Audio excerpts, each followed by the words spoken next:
So in this section, we're going to talk about messaging. And messaging is foundational to everything you do from a marketing standpoint.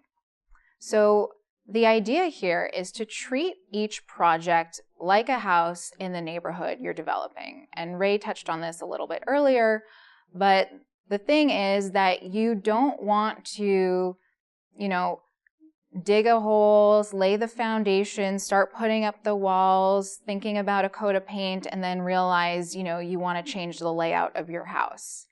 So positioning is really about the ground you're building on.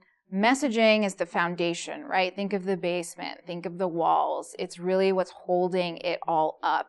You can think of content as maybe the materials you put in to furnish the house, right? Like flooring, pretty things like that. And you can think of channels as piping, utilities, these kinds of things. But without messaging, without a strong foundation, it's not safe, it's not going to stand, and it's just bad dice. So how do you do this? Well, number one is you need to align on how to describe your product. Sounds pretty simple. I assure you it's not. There are a lot of opinions and things that get fluffy, so that's number one. The second one is align on who you're going after, which of course we talked about when we went into personas. The key thing I want to drive home here is to understand the repercussions down the road if you, your team, and whichever stakeholders are not aligned on your messaging. This is the foundation of your house.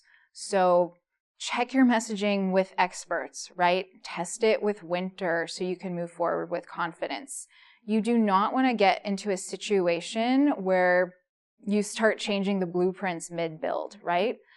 Ideally, you finish the build and then you learn for the next one. But starting to rip apart, a house once you've already laid the foundation is just a recipe for disaster, and it's going to hurt.